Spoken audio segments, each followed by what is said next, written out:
Video शुरू करें उसके पहले एक बहुत ही महत्वपूर्ण जानकारी। आजकल सिक्के बिकवाने के लिए पार्क चार्जेस, बैंक चार्जेस अथवा रजिस्ट्रेशन शुल्क के नाम पर ठगी की जा रही है। आप सावधान रहें। हमेशा याद रखें, सिक्के बेचने के लिए पैसे नहीं देना है और पूरी दुनिया में एक भी original old coin buyer company नहीं है। सिक्के बिकवाने के नाम पर राजधानी, द करेंसीपीडिया अथवा द करेंसीपीडिया के एम्प्लॉय के नाम से कोई भी पैसों की डिमांड करता है, तब आप तुरंत समझ जाइए कि वह फ्रॉड है। सही, सटीक और अधिक जानकारी के लिए आप द करेंसीपीडिया के सभी वीडियो देखें। आइए शुरू करते हैं।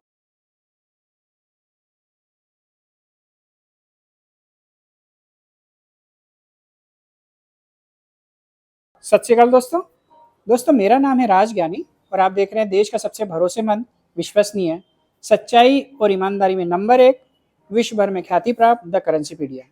एक बार फिर से दिल से स्वागत है आप सभी का आपकी अपनी करेंसी की दुनिया द करेंसीपीडिया पर। दोस्तों आज है 30 दिसंबर 2024 और आज की हमारी यह दूसरी मीटिंग है। हमसे मिलने आए हैं रतलाम से राहुल गोयल जी।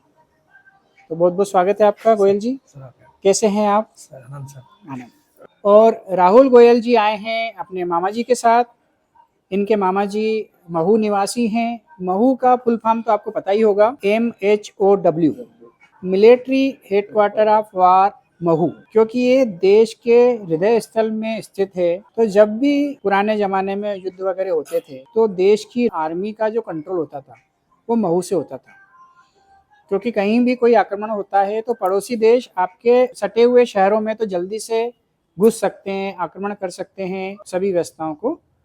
लेकिन यदि आप सेंटर में हैं तो सब तरफ आप ही का राज है, तो वहाँ तक पहुँचना किसी दुश्मन के लिए बहुत ज़्यादा ईजी नहीं होता है, बल्कि इम्पॉसिबल होता है। इस वजह से युद्ध के दिनों में मिलिट्री हेडक्वार्टर महू में बनाया जाता था और वहीं से पूरा ऑपरेशन संचालित किया जाता था। और महू शहर से आए हैं मधुसूदन भाटी जी। आप दोनों का बहुत बहुत स्वागत है। बताइए जी, क्या सेवा कर सकता हूँ आपकी? सर मेरे पास पुराना एक कलेक्शन है, मेरे फादर का इकट्ठा करा हुआ है जी।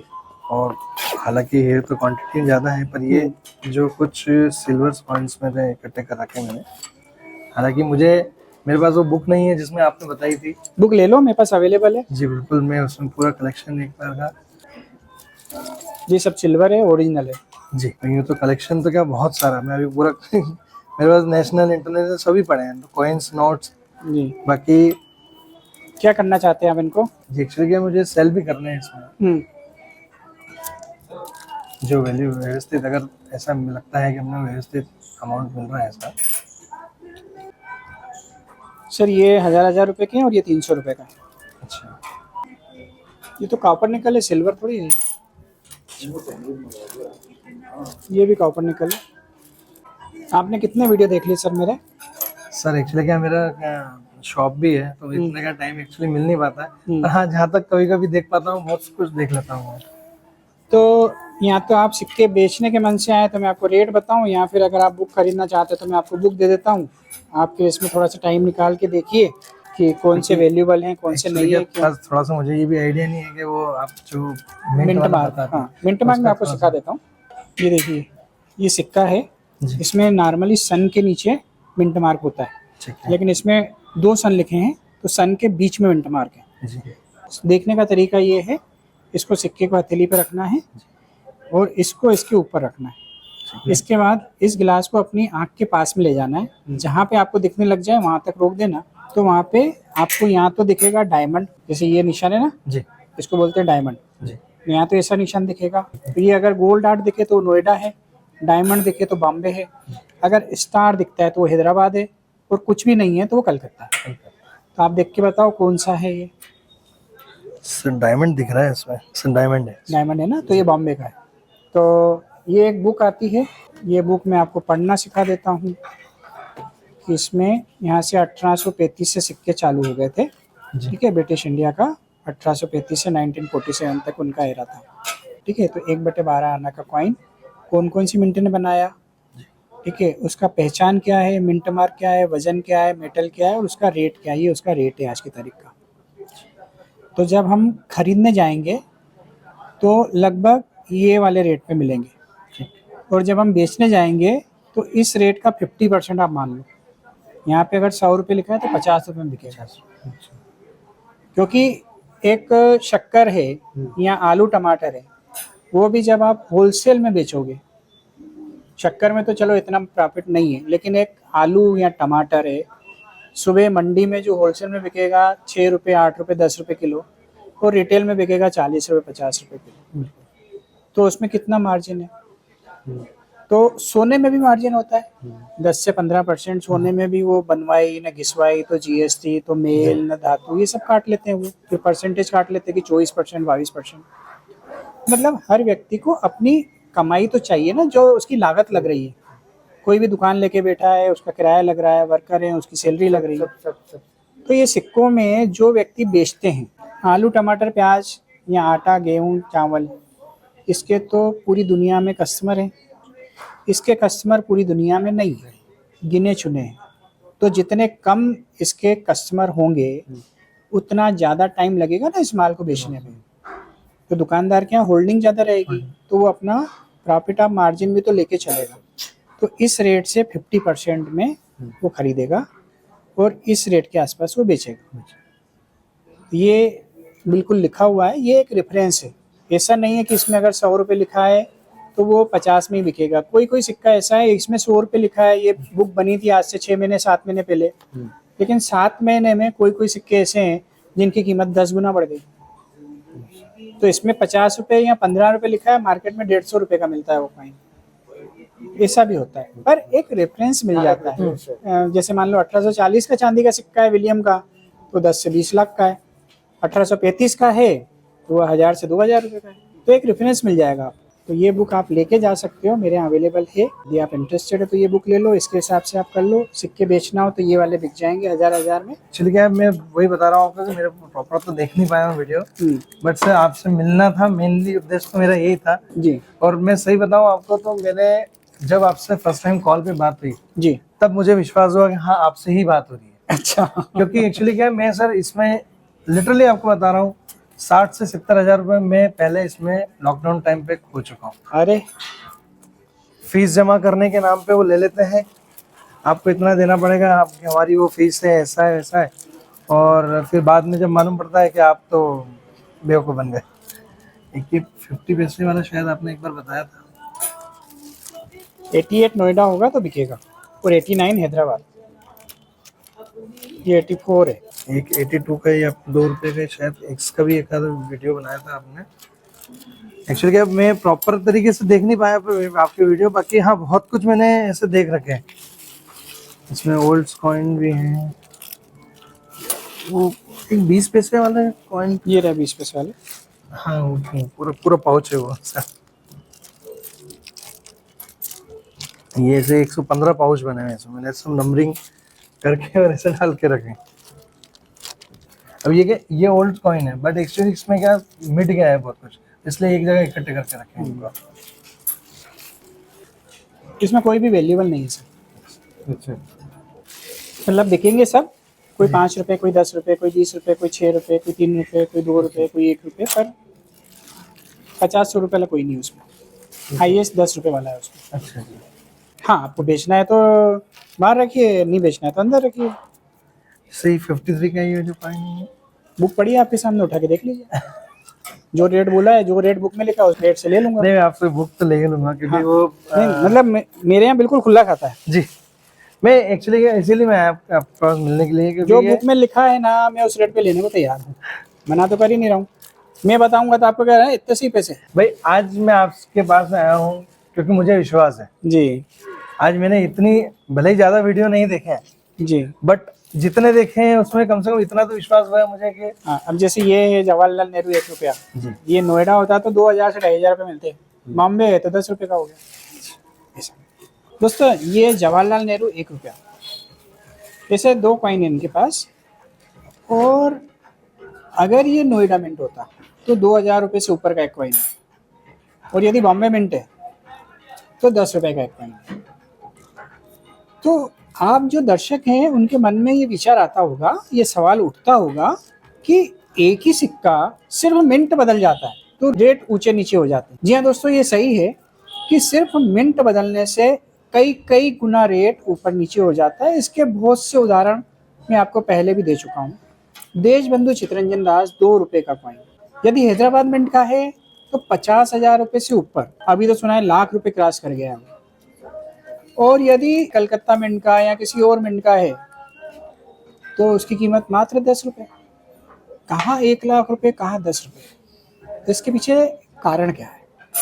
सिंपल सा कारण है कि हर सिक्के देश की चारों मिनटों द्वारा ढालने का प्रयास किया जाता है, लेकिन कुछ सिक्के देश की 1 मिनट में छपते हैं, कुछ सिक्के देश की 2 मिनट में, कुछ 3 में और कुछ 4 मिनटों में छपते हैं।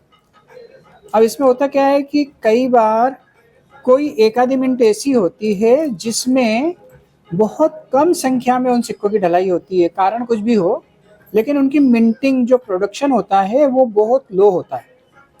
तो जब भी किसी मिनट में किसी कॉइन का लो प्रोडक्शन होगा, क्वांटिटी कम होगी, बाकी सारी मिनटों की ज़्यादा होगी, उसकी कम होगी, तो ओवरऑल वो सिक्का मार्केट में कम दिखेगा। और जो कॉइन कलेक्टर हैं वो अपने एल्बम में हर मिनट का सिक्का लगाना चाहते हैं, तो अगर उनको हैदराबाद का नहीं मिलता है तो वो ढूंढने निकलते हैं मार्केट में, और फिर धीरे धीरे खबर फैलती है कि हैदराबाद के सिक्के की डिमांड ज़्यादा है देशबंधु चित्तरंजन दास वाले की। जिनके पास होता है, जो समझदार होते हैं, जो प्रॉफिट कमाना चाहते हैं, वो सिक्के को होल्ड कर लेते हैं और धीरे धीरे करके उनके रेट और बढ़ते जाते हैं।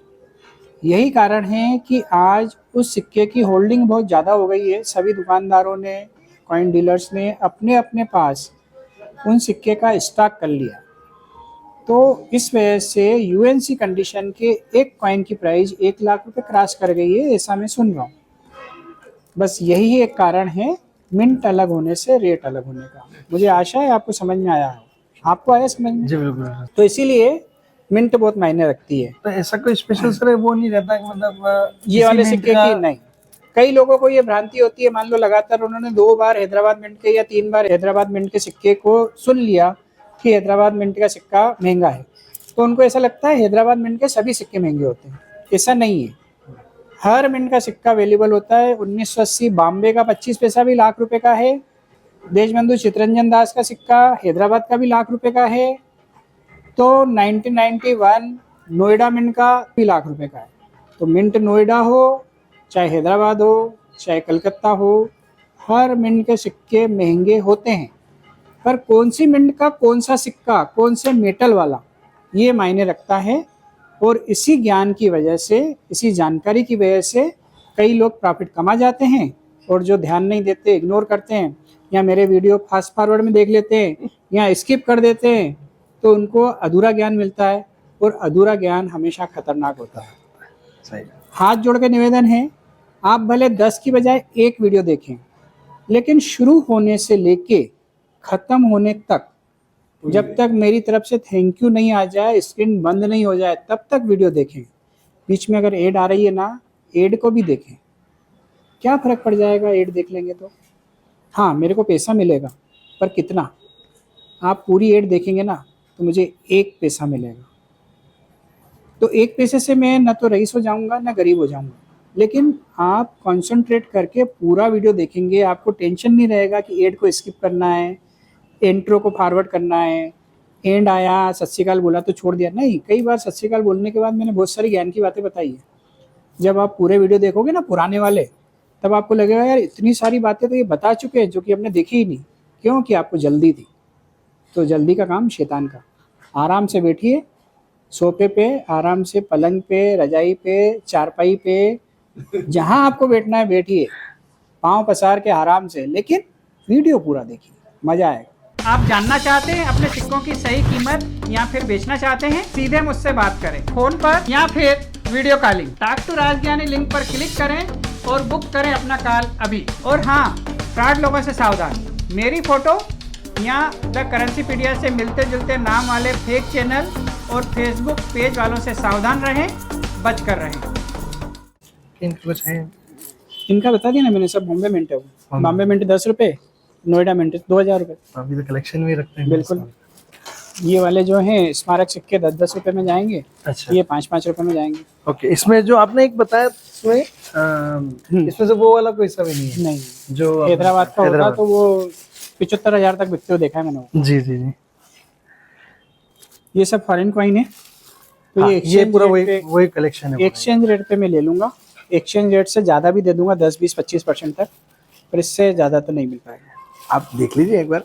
नहीं, अगर बेचना हो तो मैं मेहनत करूँ ना, नहीं बेचना हो तो अच्छा क्यों करूँ भाई, बहुत ज़्यादा पैसे नहीं मिलेंगे इसके। अच्छा अच्छा, मतलब आप ये मान लो ओवरऑल अगर हम काउंट करेंगे तो एक कॉइन का 1 रुपये या 2 रुपये मिलेगा, ओके। क्योंकि किसी के 50 पैसे मिलेंगे, किसी के 25 पैसे मिलेंगे, किसी के 5 रुपये, किसी के 7 रुपये। तो जितने कॉइन है उससे डबल रुपए आप काउंट कर लो। 100 कॉइन है तो 200 रुपये का माल है, बस एक एवरेज बता रहा हूँ, बाकी तो वो हिसाब लिख के दे दूंगा मैं आपको पूरा। पहली बार तो सर से मिलके मुझे बहुत अच्छा लगा, क्योंकि मैं एक्चुअली क्या सर को फॉलो तो बहुत टाइम से कर रहा हूँ, और जब इनसे फर्स्ट टाइम बात हुई थी एक्चुअली क्या मैंने इन सिक्कों के लिए पहले बहुत बार ठग चुका हूँ। मैंने नहीं करते 60 से 70 हजार रुपए इसकी फीस उसकी फीस के चक्कर में बहुत बार लॉकडाउन के टाइम पे मैं बहुत हुआ। बट आपसे जिस दिन फर्स्ट टाइम मेरी बात हुई उस दिन मुझे विश्वास हुआ कि हाँ मेरी बात जेन्युइन आदमी से ही हो रही है। मैंने उस पर विश्वास किया, उसके बाद में आगे की जो प्रोसेस होती है उसके बाद मीटिंग का आज का रखा जी बट मुझे विश्वास होने के बाद में ही मैं आगे बढ़ा हूँ। जी।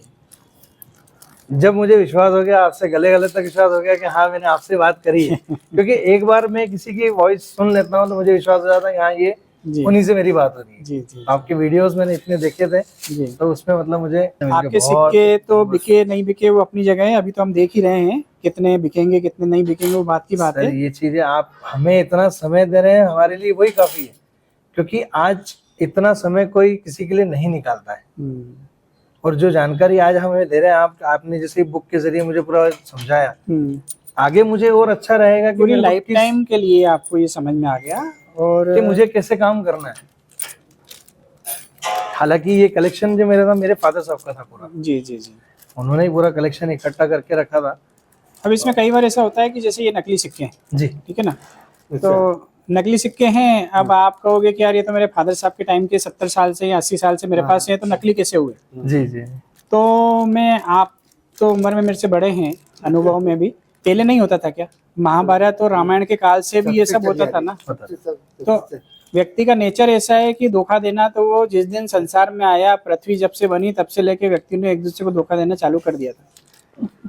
तो 80 साल पहले भी ऐसे लोग थे, दुष्ट लोग, हाँ, जो महंगे कॉइन को डुप्लीकेट बना के बेचा करते थे। तो ये वो डुप्लीकेट कॉइन है। ये क्यों नहीं, जैसे अपने कहते हैं 10 का रुपये इतना बड़ा, जिसके क्या कारण है?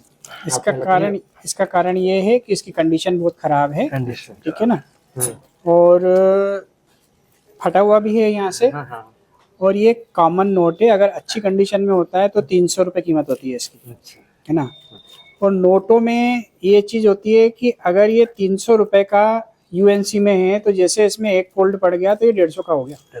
ये एक्चुअली सर आपका वीडियो मैंने देखा था। हाँ। और जब उसके बाद में खोल के देखा, हाँ। मैंने यार अपन ने इसे टेप भी चिपका दी। हाँ। मतलब एक्चुअली क्या ये मैंने बचपन के टाइम पे चिपकाया था। हाँ।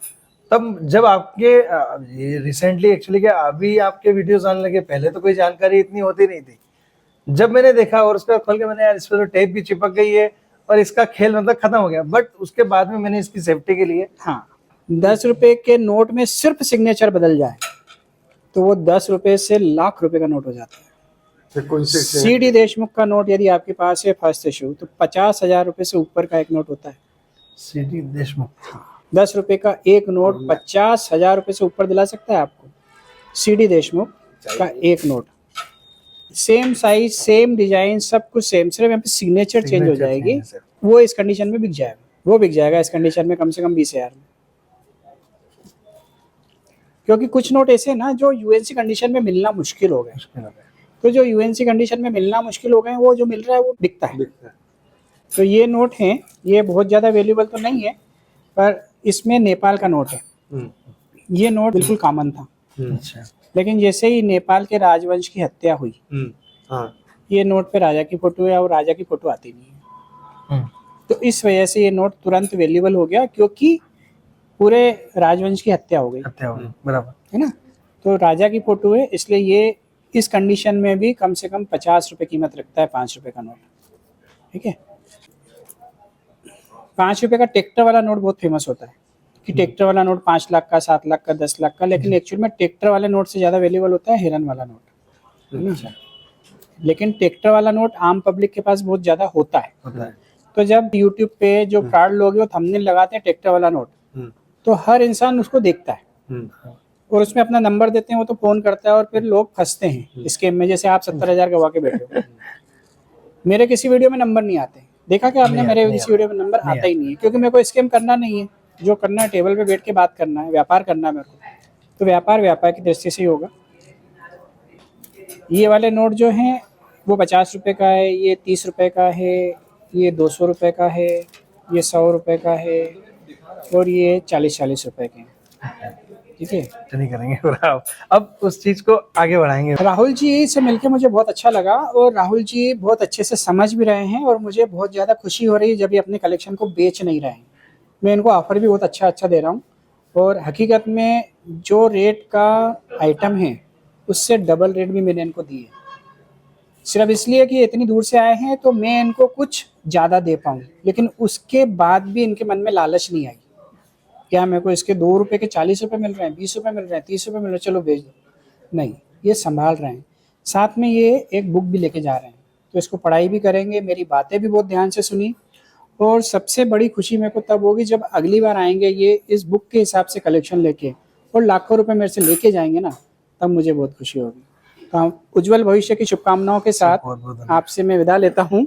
आज के लिए बस इतना ही, बहुत ही जल्द हम फिर मिलते हैं एक नए रोचक, अद्भुत और ज्ञानवर्धक वीडियो के साथ। तब तक के लिए आप अपना बहुत ज़्यादा ख्याल रखिएगा, आपके अपनों के लिए, हमारे लिए, देश के लिए और दुनिया के लिए। और हाँ, मुस्कुराते रहिएगा क्योंकि आप कैमरे की नज़र में हैं और ईश्वर आपको देख रहे हैं। जय हिंद, जय भारत।